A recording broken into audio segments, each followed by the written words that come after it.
नमस्कार। आमोदनी हिंदी साहित्य में आप सभी का एक बार फिर से स्वागत है। भारतीय काव्य शास्त्र की इन कक्षाओं को आगे बढ़ाते हुए आज हम जानेंगे औचित्य संप्रदाय के बारे में। जैसा कि आप जानते हैं कि इससे पहले हमने काव्य के जितने भी संप्रदाय थे, जैसे कि रस संप्रदाय, अलंकार संप्रदाय, वक्रोक्ति संप्रदाय के बारे में आपसे चर्चा की थी। आज का जो हमारा विषय है वह है औचित्य संप्रदाय। तो औचित्य संप्रदाय, औचित्य का अर्थ क्या होता है? उपयुक्तता या प्रासंगिकता किसी भी वस्तु की या किसी भी काव्य की या किसी भी कहानी की या कोई निबंध है या कोई वस्तु है, कुछ भी है जो इस संसार में, उसकी उपयुक्तता क्या है, उसकी रेलेवेंसी अर्थात उसकी प्रासंगिकता क्या है, उचित का भाव क्या है, उसका जो भाव है, उचित का जो भाव है वो क्या है। तो ये क्या है, औचित्य संप्रदाय के अंदर हम जानेंगे। तो औचित्य संप्रदाय में आज हम काव्य का औचित्य क्या है, काव्य की उपयुक्तता क्या है, या प्रासंगिकता आज के समय में, वर्तमान में या अतीत में या भविष्य में क्या होगी, और उसका उचित का जो भाव है वह क्या है, ये हम औचित्य संप्रदाय के द्वारा समझते हैं। तो औचित्य संप्रदाय में आगे बढ़ते हुए हम जानेंगे, औचित्य संप्रदाय को हम समन्वयकारी सिद्धांत भी कहा जाता है। इसका दूसरा नाम क्या है?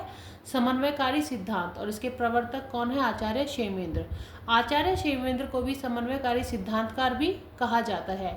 ये याद रखिएगा कि औचित्य संप्रदाय, इसमें सारे संप्रदाय में एक औचित्य संप्रदाय है जिसका एक दूसरा नाम है, वो क्या है? समन्वयकारी सिद्धांत।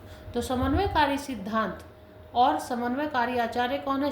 क्षेमेंद्र है, जो कि इसके प्रवर्तक है। और समन्वयकारी सिद्धांत किसको कहा जाता है? औचित्य संप्रदाय को कहा जाता है। ये ऐसे भी लिखा आ सकता है एग्जाम में कि समन्वयकारी सिद्धांत के प्रवर्तक कौन है औचित्य संप्रदाय की जगह।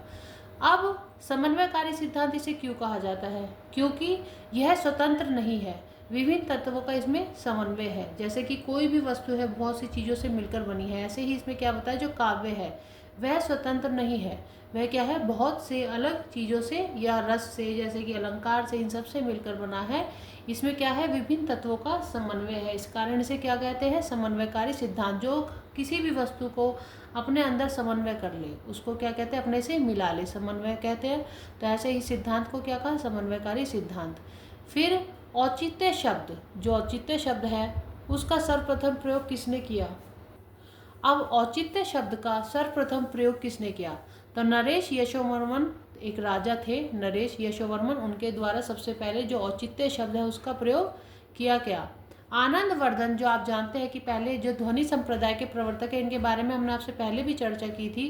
तो आनंद वर्धन ने कितने प्रकार के औचित्य बताए? तो उन्होंने कहा, देखिए जैसे हमने तत्वों का समन्वय आपको बताया था तो इसलिए समन्वयकारी हो गया था, ऐसे आनंद वर्धन ने जो औचित्य संप्रदाय है इसके बारे में बताया कौन कौन से होते हैं। इन्होंने 6 भागों में इसको विभक्त किया: रस औचित्य, संगठन औचित्य, अलंकार औचित्य, गुण औचित्य, प्रबंध औचित्य और रीति औचित्य। ऐसे ही क्षेमेंद्र है जो, वे कहते हैं औचित्यस्य चायो भावस्त दो चित्यम प्रचक्षते। और इन्होंने कितने भाव बताए औचित्य से के? क्षेमेंद्र कहते हैं जो औचित्य है इसके कितने भेद उन्होंने बताए, जैसे आनंद वर्धन ने कितने बताए हैं?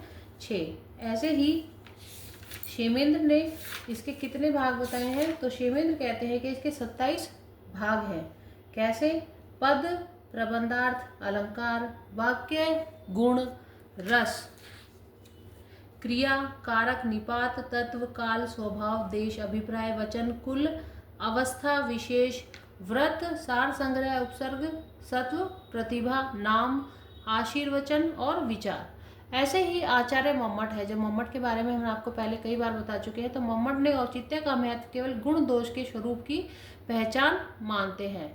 वहीं आचार्य विश्वनाथ है, वह क्या कहते हैं कि इस मत की स्वीकारते हैं मम्मट के, और कहते हैं औचित्य को काव्य का जीवित मानने से मना करते हैं। विश्वनाथ क्या कहते हैं कि औचित्य है, ठीक है, काव्य की कोई उपयुक्तता होती है, किंतु वह काव्य का क्या है? आत्मा तत्व नहीं है।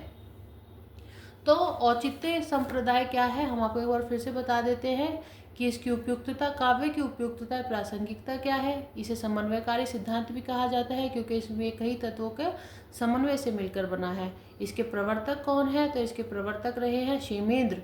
किंतु इसमें याद रखना कि औचित्य जो शब्द है इसका सर्वप्रथम प्रयोग करने वाले कौन थे? नरेश यशोवर्मन द्वारा प्रयोग इसका किया गया और औचित्य संप्रदाय का दूसरा नाम क्या है? समन्वयकारी सिद्धांत।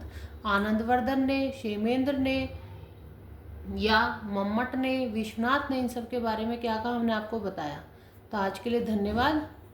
आज की कक्षा यहीं पर समाप्त होती है।